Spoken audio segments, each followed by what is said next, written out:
Bonjour à tous et bienvenue dans ce nouvel épisode dans lequel nous allons parler de l'entreprise Tesla, mais sous un angle différent. On regarde ensemble le sommaire et vous l'avez aussi, comme d'habitude, en description pour passer d'un chapitre à l'autre. Donc en fait, dans cette vidéo, je vais vous présenter des recherches que j'ai faites pour l'analyse qualitative de l'entreprise Tesla. Donc ça va être une vidéo plus axée ingénierie, processus de fabrication, innovation, etc. S'il y avait une phrase à retenir de cette présentation, ce serait « The machine that builds the machine ». En fait, le plus dur dans la fabrication de véhicules et même de façon générale dans l'industrie, ce n'est pas de faire un prototype ou une voiture, mais c'est de faire l'usine et les processus industriels qui vont permettre de fabriquer en masse le produit fini. Et c'est ce dont on va parler dans cette vidéo, puisque l'entreprise Tesla est passée en un peu plus de 10 ans d'une entreprise qui fabriquait les voitures dans un hangar à des usines qui sont vraiment extrêmement avancées industriellement et qui font de l'ombre à la concurrence. Et si je vous parle de ça, c'est quand même au final par rapport à l'investissement, comme je vous le disais, ça fait partie de mon analyse qualitative. Je vous présente pas tout ici évidemment, elle est assez conséquente puisque j'ai investi de l'argent dessus, j'ai beaucoup fait de recherches sur l'entreprise. Mais au final, pour revenir sur les usines, en fait, comme je vous disais, la difficulté, elle réside dans la fabrication en masse et de façon profitable. Donc, c'est-à-dire avoir des marges positives et ici des marges brutes. Donc, ce que nous a coûté la voiture à fabriquer. Et je vous ai mis ici juste pour exemple, vous avez Tesla, General Motors et Ford. Les trois graphiques vous montrent la marge brute et on voit que Tesla a une marge brute bien supérieure à Ford et General Motors et on va comprendre un petit peu pourquoi dans cette vidéo. Juste avant ça, des petits rappels. Cette présentation, elle est basée sur mes recherches et ma compréhension de la conception et de la fabrication des véhicules. On ne parlera pas ici des autres segments de l'entreprise Tesla qui rentrent aussi dans la marge, mais globalement, le gros de leur chiffre d'affaires est fait par la vente de véhicules actuellement. C'est des recherches que je fais à titre personnel pour me forger des convictions dans une entreprise. Et là, je vous en fais une vidéo pour vous donner un exemple du type de recherche que je fais, mais évidemment, il n'y aura pas tout, sinon la vidéo serait trop longue. Comme je vous le dis ici, ce n'est pas une vidéo exhaustive, je ne peux pas condenser toutes mes recherches en une vidéo, mais je veux que vous compreniez l'idée. On avait d'ailleurs fait une première vidéo de ce type sur les technologies de conduite autonome. On avait fait ensuite une vidéo sur les technologies des micro-onduleurs pour la production d'énergie solaire notamment. Et là, on va parler ensemble donc des usines, de l'industrie, de mécanique, et donc d'une usine de fabrication de voitures. Et si je vous fais ce type de vidéo, c'est aussi parce que, comme je vous le dis souvent, utilisez vos avantages compétitifs. Car au final, on n'investit pas sur des graphiques ou le prix d'une action, sauf si on fait du trading. Moi, personnellement, j'ai une formation d'ingénieur, j'ai aussi fait une école de commerce, et donc j'ai quand même des bonnes compréhensions sur les procédés de fabrication dans l'industrie lourde, ce qui va m'aider à comprendre mieux ce type d'entreprise. Et c'est aussi pour ça que j'investis dessus, parce que je les comprends. Et au final, on investit sur un business qui vend des produits, qui a des coûts, et donc des marges brutes, opérationnelles et nettes, qui a un futur et de l'innovation, on l'espère, et c'est tout l'objectif de l'analyse qualitative que de déterminer si cette entreprise a de l'avenir ou pas. Dans la première partie de la vidéo, on va regarder le processus de fabrication d'une voiture dans les grandes lignes et quelques points que je vois qui sont extrêmement intéressants d'un point de vue compétitif. Donc tout d'abord, la première usine qui avait été rachetée par Tesla, c'était une usine qui était à Toyota et General Motors, ils l'ont rachetée en 2010 à Fremont en Californie. Avant ça, les premiers roadsters Tesla étaient faits dans un plus petit bâtiment, mais ça a été la vraie première usine qu'ils ont eue. Et ils y faisaient 2 ans le modèle S, qui était un modèle haut de gamme. Et je vous dis modèle haut de gamme parce qu'en fait, Tesla avait annoncé leur master plan. Donc ça fait plus de 10 ans que toute la concurrence sait parfaitement quel est le plan d'action de cette entreprise. Ils allaient d'abord faire un véhicule extrêmement cher de luxe, puis un véhicule très haut de gamme, donc le modèle S, ensuite des voitures milieu de gamme, donc le modèle Y et le modèle 3, et enfin la prochaine partie du plan qui devrait arriver, c'est de faire des voitures beaucoup plus abordables et des voitures autonomes. Je voulais vous montrer ces photos parce que vous voyez, à l'époque, dans l'usine, il n'y avait rien d'automatisé. C'était énormément manuel. C'était un petit peu mal rangé, honnêtement, si vous regardez la photo du bas. Et ils faisaient comme ils pouvaient. Mais ils faisaient pas beaucoup de voitures, donc c'était pas grave. Et ici, l'objectif, c'était de sortir des voitures chères pour juste faire tenir l'entreprise avant de sortir d'autres modèles. Et si je vous montre ça, c'est vraiment pour voir le chemin qui a été fait en un petit peu plus de 10 ans. Ensuite arrive la petite révolution avec le modèle 3 et le modèle Y, sachant que le modèle 3 va beaucoup évoluer et le modèle Y sortira des usines avec beaucoup d'évolution du modèle 3 quelques années plus tard. Et le modèle 3 d'ailleurs a failli avoir la peau de Tesla, ils ont failli faire faillite en 2017 et 2018 à cause de ce modèle parce que tout simplement sortir ces voitures a été un vrai enfer. Et il y a des histoires très connues comme quoi le patron avait passé des nuits entières à dormir dans l'usine usines, à aider les équipes, parce que quand vous venez de nulle part et que vous ne savez pas faire des voitures, monter une usine, c'est extrêmement difficile. Donc comme je vous le disais, on va regarder ensemble les grandes lignes du processus de fabrication. Donc tout d'abord, vous avez de la tôle qui rentre pour fabriquer les pièces de l'habitacle par estampage. Donc pour cette machine, c'est assez simple, vous avez un robot qui rentre une tôle, ensuite vous venez l'estamper avec 2 empreintes ou 2 moules et vous obtenez en sortie une pièce préformée ou la forme finale. Souvent vous avez plusieurs presses qui s'enchaînent parce que vu que vous allez déformer plastiquement les tôles, eh bien vous avez souvent plusieurs empreintes pour justement ne pas créer trop de contraintes dans le matériau. Donc là, vous voyez, on rentre déjà dans des choses un petit peu plus techniques. Je ne vais pas vous montrer non plus les courbes de déformation plastique de l'acier, mais globalement, sachez que ça fonctionne comme ça. Donc en soi, c'est un processus industriel qui est classique, je tiens à le dire, les autres entreprises font ça, ça fait longtemps qu'on sait faire de l'estampage ou du matrissage, et on note tout de même au niveau d'automatisation. Si vous allez voir des vidéos de Tesla, vous verrez qu'il n'y a pas une personne qui intervient, et vous avez le passage d'une presse à l'autre qui est complètement automatisé avec des robots.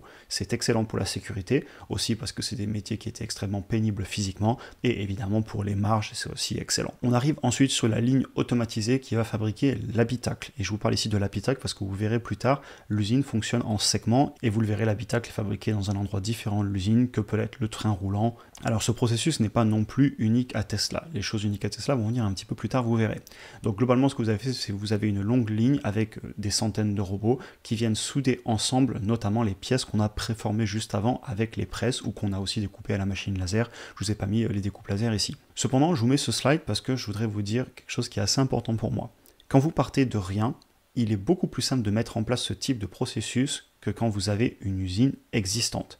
La concurrence part d'anciennes usines, beaucoup moins automatisées, et c'est extrêmement dur de venir automatiser. Alors que quand on fait des nouvelles usines comme Tesla, ils montent des nouvelles usines régulièrement et des nouvelles lignes de fabrication dans les usines déjà existantes, et quand vous partez de rien, c'est beaucoup plus simple d'automatiser. En parlant d'automatisation, vous avez aussi la peinture. Donc là, encore une fois, rien de différent avec les autres constructeurs, mais je le mets car Tesla a surtout amélioré ses peintures. Au début, ils étaient extrêmement critiqués pour la peinture et les finitions de mauvaise qualité, et ils se sont énormément améliorés et surtout ils écoutent les clients. Si vous preniez une Model 3 première génération et une Model 3 d'aujourd'hui, ça n'a plus rien à voir. Le nom est le même, mais la voiture est totalement différente et elle a été grandement améliorée. Et d'ailleurs, je regardais les critiques de la nouvelle Model 3, notamment sur Le Vendeur Automobile, c'est une chaîne YouTube française très connue, et il disait qu'on arrive sur des niveaux de finition qui vont extrêmement monter en gamme, qui sont vraiment bons par rapport à ce qu'on faisait à l'époque, et on serait même sur des gammes, comme il dit dans la vidéo, comparées à des voitures allemandes premium. Et je vous ai mis en haut la photo de la nouvelle Tesla Model 3, donc évidemment il n'y a plus aucun écart entre les différents panneaux et les différentes tôles, maintenant c'est vraiment optimisé, et l'intérieur est quand même beaucoup plus haut de gamme qu'avant, plus esthétique, ils ont amélioré les matériaux, etc. Et ici, vous voyez vraiment le niveau d'agilité de l'entreprise. En quelques années, on est passé d'un modèle qui n'était pas vraiment abouti à un modèle extrêmement abouti, alors que généralement, chez les autres constructeurs, on attend une nouvelle génération de voitures pour changer quoi que ce soit. Ici, ils sont capables de changer des boutons, des éléments, des morceaux de porte, des poignées, des caméras, même des parties électroniques de la voiture, alors que la voiture est toujours en production. Ça montre une extrême agilité de l'entreprise, ce qui est pour moi très important. On continue. Ensuite, il y a toujours des interventions humaines, notamment pour l'habitacle. Et je le dis tout simplement parce que ils ont essayé de mettre des robots pour certaines opérations et ils se sont rendus compte que c'était moins efficace avec les technologies actuelles que tout simplement mettre des opérateurs humains. Il y a un exemple très connu qui dit qu'actuellement un robot a du mal à prendre un fil, un autre fil et à les brancher ensemble. Cependant, ça me fait penser à un point qui a été énoncé dans la biographie d'Elon Musk, la dernière qui est sortie, et en fait il explique que dans son processus d'ingénierie et donc de conception, si au final on ne vient pas à remettre en place des choses qu'on a enlevé, eh bien c'est qu'on n'a pas assez enlevé de choses. Pour lui, il y a beaucoup de choses inutiles, on enlève autant qu'on peut pour améliorer la productivité, pour gagner en performance, en coût, en simplicité, et des fois on a enlevé trop de choses, et les choses qu'on a enlevées qui étaient essentielles, on va s'en rendre compte et on les remettra. Et c'est vraiment une façon de penser qui est à l'opposé de beaucoup de bureaux de recherche et développement ou de bureaux des méthodes, et au final c'est pour moi un vrai avantage compétitif que de penser comme ça. Donc voilà, aussi je tenais à vous dire que clairement vous avez beaucoup de blocs préassemblés. Donc évidemment les tableaux de bord sont préassemblés et ça on le verra un petit peu plus tard, c'est tout simplement parce que l'usine est conçue en secteur. Vous avez aussi le pare-brise qui est posé automatiquement et vous avez un design plutôt minimaliste qui permet de réduire les coûts. D'ailleurs sur les nouveaux véhicules, il n'y a même plus de commodo, il n'y a pratiquement plus aucun bouton. Le point suivant, les voitures n'ont pratiquement aucune option physique au catalogue. Si vous allez sur le site donc de vente des véhicules Tesla, qui d'ailleurs ne sont pas vendus en concession, vous avez quelques service centers qui vous présentent aussi des voitures, et en Europe un petit peu de concession, mais globalement ils n'ont pas ce réseau de concession où on va vous forcer à faire des entretiens pour garder la garantie, etc. Ce qui est un énorme avantage. En plus, sur des voitures électriques, il y a très peu d'entretien. Enfin bref, je m'égare, je reviens où j'en étais, sinon encore la vidéo va être trop longue. Donc en option, vous avez la peinture, l'intérieur, noir ou blanc, les jantes et l'attelage. À savoir que les jantes et l'attelage, ça se fait en fin de ligne de production. Donc au final, si vous avez 4 peintures pour 2 intérieurs, vous n'avez que 8 modèles possibles.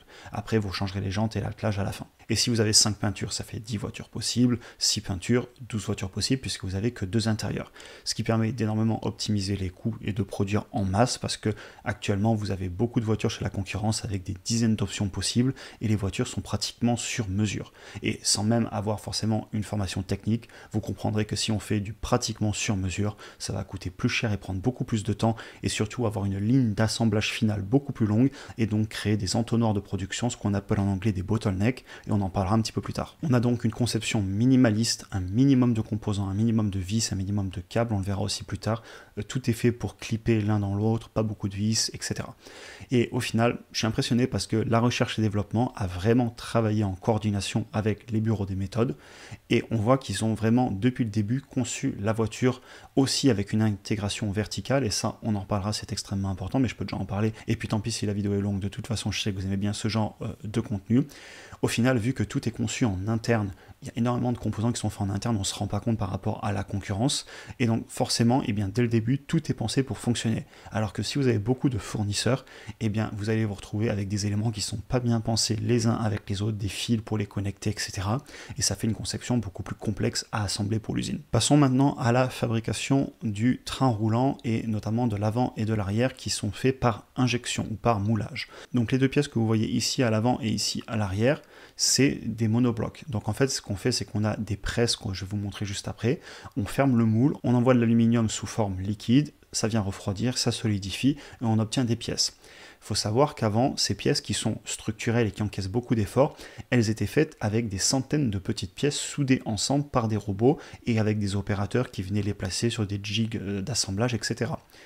Le nombre de machines, l'espace au sol et le nombre de personnes qui n'ont plus à travailler dans des conditions qui sont franchement difficiles parce que vous avez des robots qui soudent dans tous les sens, et bien au final c'est que de la progression, et c'est pour moi un énorme avantage compétitif.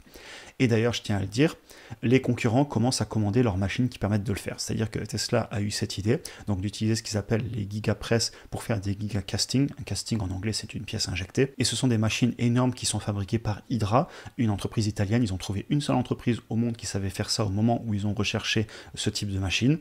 Et au final, ils les ont achetées, ils ont un carnet de commandes énorme. Et aujourd'hui, les concurrents commencent à acheter ces machines parce que quand vous avez une personne qui vous fait 2 morceaux de voiture en 2 injections et des cycles de 45 secondes à 1 minute d'injection entre le moment où vous injectez l'aluminium fusion et le moment où il a assez refroidi pour pouvoir sortir la pièce avec un robot, vous avez en face un processus qui est beaucoup plus long avec beaucoup de pièces à souder, et au final aussi vous êtes plus léger, plus performant, meilleure tenue mécanique, etc. Puisque si vous faites un calcul en éléments finis sur toutes les petites ribs que vous voyez ici, donc en fait sur toutes les petites barres de renfort, toutes les petites optimisations, vous ne pourriez pas vraiment le faire avec une pièce mécano-soudée. Alors qu'en injection, vous pouvez clairement créer des formes plus complexes. Alors, évidemment, le moule sera aussi complexe, vous aurez des tiroirs et des lifters dans tous les sens, vous devez avoir un démoulage naturel, donc la R&D c'est clairement arracher les cheveux. J'imagine même pas le temps qu'ont passé les ingénieurs à concevoir cette pièce, sachant que même moi aussi, dans mon métier, il y a des moments je fais des pièces en injection plastique, donc j'ai bien conscience de ce que c'est, mais bravo, parce qu'au final, le temps gagné derrière en production est incroyable. Et entre ces deux pièces qui ont donc été injectées, vous voyez ici qu'on a un plancher, et ce plancher, il est rempli de batteries. Maintenant, je voudrais vous parler d'une autre innovation qu'a fait Tesla, et c'est déjà au niveau des batteries et des moteurs. On va commencer par les batteries. Fabriquer des batteries, c'est assez simple. Si vous avez déjà vu une usine de fabrication de canettes de boissons, canettes en aluminium, vous verrez qu'en fait tout est linéaire avec que des systèmes de rotation, et donc vous avez très peu de mouvements alternés. Vous avez peu de mouvements qui montent et qui baissent, c'est tout par rotation avec des excentriques qui permettent de monter ou de baisser les volumes donc des canettes. Et c'est un petit peu la même chose avec les batteries. Vous avez quand même des mouvements alternés, mais ils sont faits avec des couronnes excentriques, et donc vous avez tout le temps un mouvement continu. Ce qui fait que vous pouvez imaginer que la production va extrêmement vite parce qu'en fait on est en flux permanent. Il n'y a pas besoin de prendre une pièce, de la visser, de prendre une autre pièce, de la visser. Tout s'enchaîne rapidement. Évidemment, c'est pas si simple que ça, sinon tout le monde le ferait, et on sait que faire des batteries c'est compliqué, mais en tout cas, quand on va se mettre à en faire massivement, on va pouvoir en produire en très grande quantité par rapport à ce qu'on pourrait faire des autres pièces qui seraient pas cylindriques et qui ne se fabriqueraient pas de cette façon. Je sais pas si j'ai été très clair, mais au pire, allez voir une vidéo de fabrication de batterie ou de fabrication de canettes de boissons et vous allez être impressionné de la vitesse à laquelle on peut fabriquer ce genre d'objet une fois qu'on a monté en pleine capacité les usines. Ensuite, au niveau des moteurs. Moteur électrique, vous avez le rotor, le stator, et évidemment vous avez l'enveloppe, la carcasse, et enfin vous avez une boîte de réduction puisque les moteurs électriques tournent à très haut régime, et ensuite vous avez une réduction constante avec deux pignons, très certainement des pignons hélicoïdaux ou en chevron, faudrait regarder, qui permettent de évidemment faire tourner les roues beaucoup moins vite. Donc vous avez au final assez peu de composants, et je pense que vous le voyez sur la photo, et en plus on a principalement des composants qui sont pareil injectés en aluminium et quelques vis, mais pas beaucoup de vis. A l'inverse, vous avez les moteurs thermiques. Ça, c'est les moteurs que, quand on est en maths sup, maths spé, en école d'ingé, comme je l'ai fait, on les a vus en long, en large et en travers, avec des centaines, voire des milliers de pièces par moteur. Les soupapes, les arbres à cames, les joints de queue de culasse, les bielles, les pistons, les segments, les courroies, les pignons, je vous en passe. La liste est extrêmement longue, voilà. Au final, vous avez un moteur qui coûte cher à fabriquer, qui a énormément d'opérations manuelles, et en face, vous avez des processus de fabrication qui sont en très grande partie automatisables. Et c'est pour ça qu'Assez de Recherche prédisent que dans le futur, ça coûtera beaucoup moins cher de fabriquer des batteries et des moteurs électriques que de fabriquer des moteurs thermiques. Et on commence déjà à le voir sur les voitures milieu de gamme et un petit peu haut de gamme, que les voitures électriques commencent à être moins chères que les voitures thermiques à puissance équivalente, ça c'est évident. Et si je vous dis puissance, je ne parle pas forcément de la puissance en kilowatts, qui sont d'ailleurs convertibles en chevaux, mais je parle plus de l'effet ressenti d'accélération, de la sensation, parce qu'au final, la puissance, on s'en moque un petit peu. Mais vous avez tellement de couple dans un moteur électrique que vous avez aujourd'hui des Tesla Model 3 qui vous donnent la sensation de voiture de course à un prix extrêmement bas par rapport à des voitures équivalentes en thermique. Et c'est aussi pour ça que quand on achète une voiture électrique, il ne faut pas forcément regarder les chevaux, mais il vaut mieux regarder le couple. La dernière innovation qui est extrêmement attendue chez Tesla, ce sont les planchers structurels qui sont à venir, annoncés notamment sur le Cybertruck. Donc on le verra un petit peu plus tard, c'est le pick-up que Tesla va sortir dans quelques semaines d'ailleurs, quand vous voyez cette vidéo. Et en fait, ce qu'il compte faire ici, c'est au lieu d'avoir des grandes barres qui reprendraient les efforts, notamment de rotation, quand vous mettez le couple dans les roues, et bien là, ce que vous faites, c'est que vous mettez toutes les batteries en nid d'abeille, et le nid d'abeille, c'est une structure très connue qui permet d'encaisser énormément d'efforts sans avoir de pièces supplémentaires. On gagne donc en poids, en temps de fabrication, en matériaux, et au final, on innove encore une fois pour avoir une fabrication toujours plus optimisée, toujours moins chère. On vient de voir une grande partie des procédés de fabrication, donc d'éléments de la voiture. Maintenant, on va regarder comment on les met tous ensemble. Donc en fait, Tesla, ils ont annoncé qu'ils faisaient des plans d'usine en secteur. Alors, c'est un petit peu le cas chez la concurrence, mais tout se joue au niveau de la ligne d'assemblage finale. En fait, chez beaucoup de constructeurs, la ligne d'assemblage finale est très longue, notamment à cause des options. Donc très tôt, il faut venir mettre tel type de volant, tel type de chauffage, les boutons de climatisation automatique, manuel, etc. Chez Tesla, on n'a pas tout ça, tout le monde a la même chose. Ce qui fait qu'en fait, on va pouvoir grandement réduire la ligne de production finale, on va avoir un gain de temps et moins de bottlenecks. Les bottlenecks, en fait, ce sont les entonnoirs. C'est-à-dire que si vous avez une opération qui est plus longue, eh bien c'est cette opération qui va déterminer le temps de cycle de tous les autres postes de la ligne de fabrication. Donc si pour monter les roues, il faut 15 secondes à 2 personnes, ou peut-être si c'est automatisé, je ne sais pas, et qu'à l'inverse, il faut 2 minutes pour mettre le tableau de bord, eh bien soyons très clairs, ce sera 2 minutes pour mettre les roues, parce qu'on ne pourra pas aller plus vite puisque les voitures sont toutes les unes derrière les autres. Je pense que vous arrivez assez bien à l'imaginer, elles se suivent toutes dans l'usine. Ce qui veut dire que l'opération la plus lente détermine la cadence de production en voiture par minute. Donc si vous prenez maintenant le plan de l'usine, vous voyez qu'ici on a le stamping, donc ça c'était tout ce qui était l'estampage pour venir créer les tôles et la carrosserie. Vous avez ensuite la partie body, donc là c'est où vous avez tout ce qui est soudure. Vous avez de l'autre côté le casting, donc là c'est l'injection du bloc avant et du bloc arrière en aluminium comme je vous disais, qui viennent avec le stamping vous faire une partie de la voiture. Ensuite vous rentrez dans la partie peinture. À côté, vous avez le drive unit, donc là, c'est où on fait ce que je vous ai mis ici en bas à droite, donc les moteurs, les essieux avec les freins, donc voilà, toute la partie moteur. Ensuite, vous avez ici tout ce qui est plastique, donc ça va être l'habitacle, les volants, etc. Vous avez au-dessus la fabrication des cellules, donc des petites batteries, qui deviennent le gros battery pack, donc tout le sol de batterie, et tout arrive dans la ligne d'assemblage finale pour se mettre ensemble. Et vous le voyez sur les photos d'après, donc ici par exemple, vous avez le pack de batterie avec les sièges déjà vissés dessus qui est en train de rentrer au dernier moment dans le châssis avec les roues, l'habitacle. Donc ça doit se passer au niveau d'ici, donc au début de l'assemblage général. Et ensuite, vous avez une ligne de fabrication finale dans laquelle on va mettre les derniers joints, les derniers petits accessoires, nettoyer la voiture et à la fin, le contrôle qualité. Mais ce que l'on comprend bien ici, du coup, avec ce schéma, c'est qu'en fait, fabriquer les batteries, ce n'est pas la même vitesse que faire les injections des moules, que de faire le stamping, que de faire le body. Et ainsi, si par exemple l'injection, c'est beaucoup plus lent que l'estampage, donc que fabriquer la tôlerie. Et bien dans cette partie de l'usine, on va pouvoir mettre plus de presse, ce qui fait qu'on va augmenter la quantité de machines puisque c'est un processus plus lent. Et à l'inverse, si fabriquer les cellules ou les plastiques par exemple, c'est plus rapide, et bien on mettra des parties plus petites de l'usine. Et je tiens à le dire, ça c'est facile à faire quand vous faites une usine en partant de zéro, avec un terrain vague. Quand vous avez des anciennes usines comme la concurrence, c'est extrêmement dur à mettre en place. Et comme je l'ai dit, évidemment, il fonctionne aussi comme ça dans une moindre mesure, mais ils partent pas de zéro et donc c'est beaucoup plus dur de le faire de façon aussi optimisée et ça va se ressentir dans les marges, c'est évident. Donc on vient d'en finir avec les grandes lignes de fabrication de l'usine et maintenant je vais vous présenter d'autres points que je retiens un petit peu à part mais qui sont pour moi très importants d'un point de vue technique, d'un point de vue de l'analyse qualitative. Donc tout d'abord, dans leur conception, ils ont beaucoup de vissage par le haut. Donc les vis arrivent par le haut, beaucoup de pokayoke, donc en fait ce sont des détrompeurs, pour que même un opérateur qui ne connaîtrait pas bien la fabrication ne puisse pas se tromper d'un point de vue de l'assemblage, qu'il n'y ait qu'un sens possible pour chaque pièce et que chaque pièce aille dans un endroit logique. Et ils ont aussi un minimum de pièces. C'est-à-dire que ici, si vous regardez, on a bien les vis qui arrivent que par le haut, donc plus tard un robot pourra le faire. La pièce ne peut aller que dans un sens, on voit qu'on a des détrompeurs notamment avec la forme ici, on a clairement un détrompeur, et vous avez un minimum de pièces, c'est-à-dire que là vous avez le chauffage, la climatisation, qui est sur une bime, donc sur une barre, une traverse, et tout se met en monobloc. Ce qui veut dire que vous avez un opérateur qui arrive, qui le pose, qui le visse, et c'est fini. Et à l'inverse, je ne sais pas si vous avez déjà ouvert le capot d'une voiture thermique. Généralement, vous avez le moteur qui arrive par le bas, la voiture par le haut, et vous avez des fils, des durites, des gaines à remplir de partout, des liquides à mettre, etc. Ils essayent au maximum de faire des monoblocs, mais quand même, il y a beaucoup de connexions à faire. C'est un petit peu compliqué parce que vous avez énormément de durites, il faut amener l'essence, il faut amener les liquides de refroidissement, il faut refroidir, etc. Alors que même si, certes, et je tiens à le dire, la concurrence le fait aussi, ils arrivent à travailler en monobloc, à avoir des trains roulants qui se mettent par le dessous. Ça reste quand même des systèmes plus compliqués avec plus de pièces. Mais je tenais quand même à dire que, évidemment, même dans la fabrication de véhicules thermiques, on essaye d'optimiser. C'est juste qu'intrinsèquement, un moteur à essence a beaucoup plus de pièces qu'un moteur électrique. On continue. Au niveau de l'intégration verticale par rapport à la concurrence, ce que je voulais vous dire, c'est que vous avez quand même beaucoup de constructeurs de voitures aujourd'hui qui sont plus des assembleurs de voitures.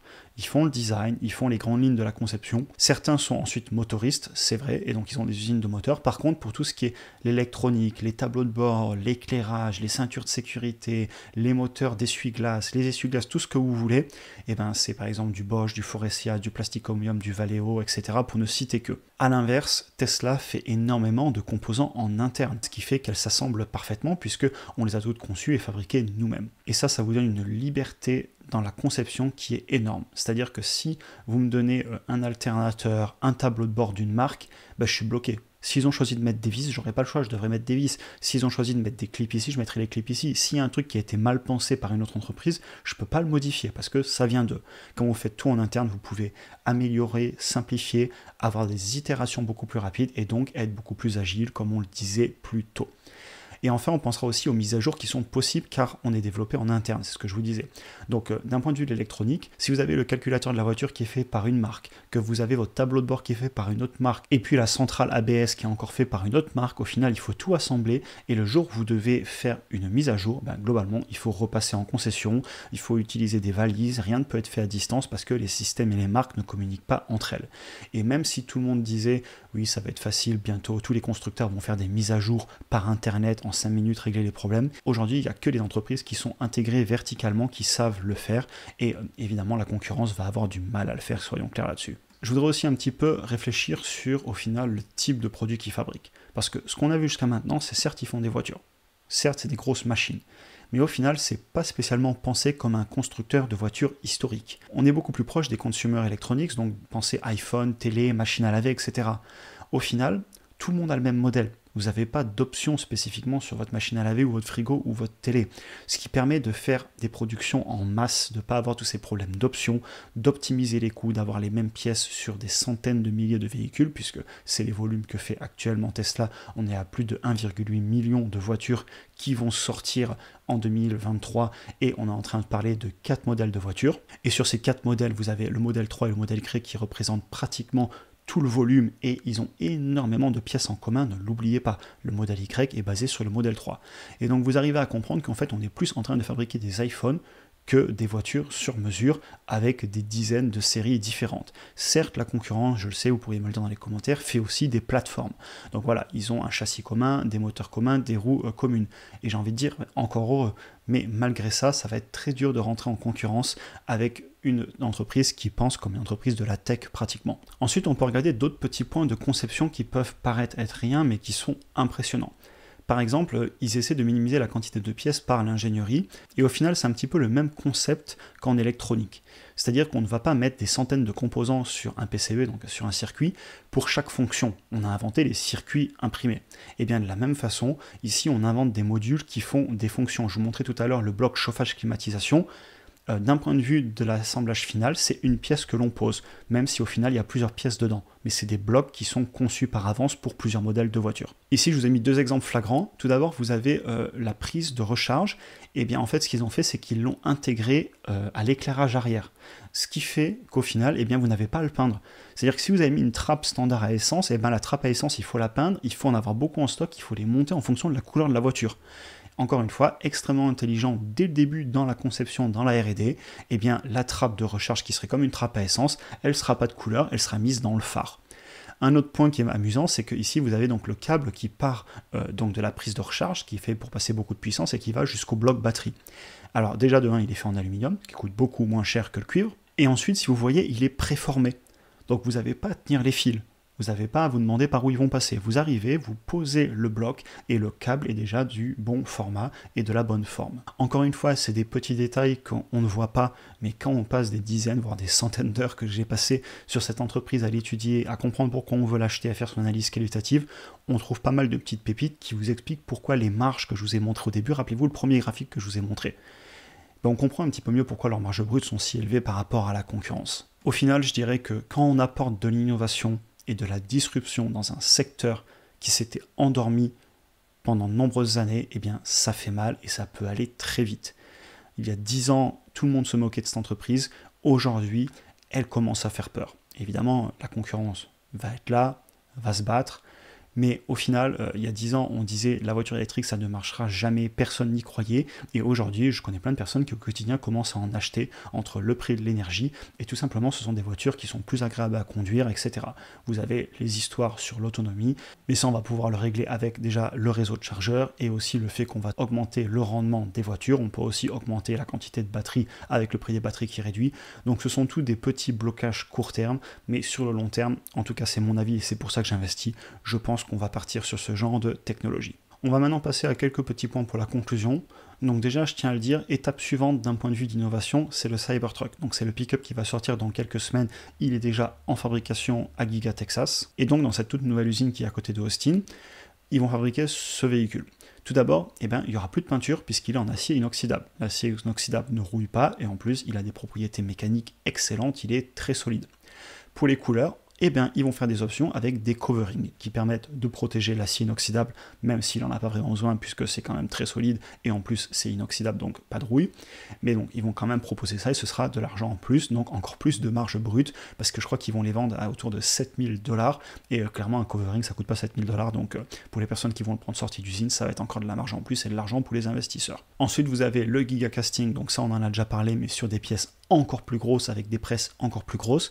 Ils sont en train aussi de travailler sur une enveloppe structurelle. Donc pour l'instant, d'après les premières photos, on n'y serait pas encore totalement, mais n'oubliez pas que Tesla n'a aucun problème à changer la fabrication d'un véhicule en gardant la même génération de véhicules. L'enveloppe structurelle, ce que ça veut dire en fait, c'est ce qu'ils appellent l'exosquelette, ce serait qu'il y aurait beaucoup moins de renforts en interne et que la carrosserie extérieure serait elle-même structurelle et prendrait donc des efforts et aiderait la voiture à se tenir elle-même.